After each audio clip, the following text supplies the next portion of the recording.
अस्सलाम वालेकुम and welcome back to my channel. कैसे हैं आप सब? अच्छा जी, दम पुख्त मैंने आपके साथ शेयर किया था ईद के व्लॉग में, तो बहुत ज़्यादा रिक्वेस्ट आ रही थी, सब पूछ रहे थे किस तरह से बनाया है, तो आज मैं आपके साथ शेयर कर रही हूँ। 3 किलो है जी मटन, छोटा गोश्त जो होता है उसमें तकरीबन 3 से 4 छोटे छोटे जो हैं हमने प्याज डाले हैं। 4 से 5 जो है वो लहसुन के जो जोए होते हैं वो डाल दें आप। 3 से 4 बिल्कुल छोटे से जो टमाटर होते हैं वो लिए हैं हमने, और आलू डाले हैं वो भी तकरीबन 4 आप डाल दें। हमने ज़रा ज़्यादा डाले हैं, लालच कर ली थी। वैसे 3 से 4 जो है छोटे साइज़ के हों या छोटे से जो मीडियम साइज़ के होते हैं काफ़ी होते हैं। अच्छा जी, अब इसमें हम डाल रहे हैं काला नमक। काला नमक जो है वो 1.5 टीस्पून डालें या 2 टीस्पून डालें, जैसे आपको पसंद है। काली मिर्चें 1.5 टीस्पून डाली हैं, और उसके साथ हमने इसमें गरम मसाला डाला है, वो भी हमने डाला है तकरीबन 1 से 1.5 चाय का चम्मच डाला है। अच्छा, अब ये चीज़ें जो है ना आप अपने टेस्ट के अकॉर्डिंग कम ज़्यादा कर सकते हैं जैसे आपको पसंद है, लेकिन बहुत ज़्यादा मसाले मत डालिएगा, अदरवाइज़ गोश्त का जो टेस्ट है वो ख़त्म हो जाता है। तो इन चीज़ों को हमने बस इसी तरह से ऊपर डाल के, और अब इसके बाद आटे के साथ हम ढक्कन बंद करके और रख देंगे। अच्छा जी, इसको हमने ना 3 से 3.5 घंटे बिल्कुल हल्की आंच पे, बिल्कुल लो फ्लेम पे रखा, और ये जो आपको नज़र आ रहा है ना ये आटा पक गया है।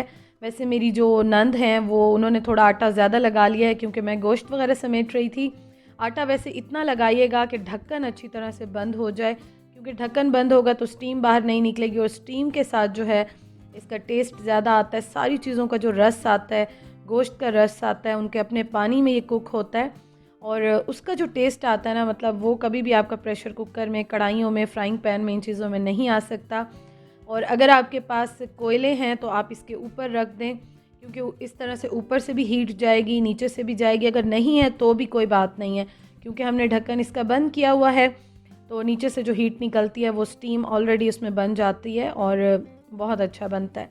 अच्छा जी, और जो है ना मैंने थोड़ी बहुत वीडियो बनाई थी, जो वीडियो बनाई थी मैं वही आपके साथ शेयर कर रही हूँ, क्योंकि आपको पता है ईद का दिन था, फिर ससुराल में मैं गई हुई थी, और थोड़ा सा ये था कि गर्मी थी, लोड शेडिंग थी, तो प्रॉपर मैं वीडियो इस तरह से नहीं बना सकी, लेकिन फिर भी मैंने थोड़ी बहुत ज़रूर बनाई क्योंकि मैं आपके साथ शेयर करूँ। और आप हमारी भी जो स्पेशलिटी है, जो डिशेस बनती हैं, उनको ज़रूर ट्राई करें, ज़रूर खाएं, आपको बहुत अच्छे लगेंगे।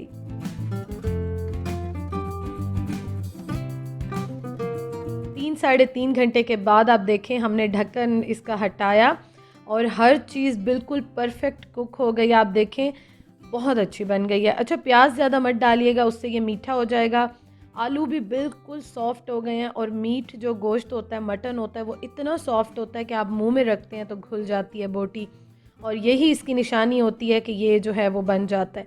और हाँ, मैं एक बात सॉरी आपसे आपके साथ करना भूल गई थी, इसमें तकरीबन आधा पाव हमने चर्बी डाली है, गोश्त के साथ जो फ़ैट होता है वो डाला है। ये जो आपको ऑयल सा नज़र आ रहा है ना, ये सारा वही है, क्योंकि टेस्ट उसी से आता है। आप कोशिश कीजिएगा कि फ़ैट इसमें कम डालते हैं तो कम डाल लें, कोई इसमें ख़ास क्वांटिटी नहीं है, लेकिन फ़ैट आपने डालना ज़रूर है, क्योंकि टेस्ट उसी से जो है इसका अच्छा आता है। सॉरी, मैं स्टार्टिंग में बताना भूल गई थी, लेकिन वो ज़रूर आपने डालना है। तो आलू हमने निकाल लिए हैं, और उसके बाद हमने इसको एंजॉय किया। गर्मा गर्म खाइएगा, अदरवाइज़ ठंडा बिल्कुल मज़ा नहीं आता। इसी तरह से खाइएगा, एंजॉय कीजिएगा।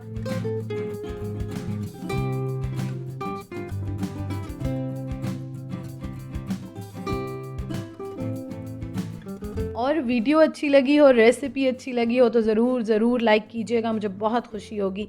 इंशाअल्लाह ताला जी एक नई वीडियो के साथ मुलाकात होती है। Thank you for watching. खुश रहें, आबाद रहें। अल्लाह हाफ़िज़।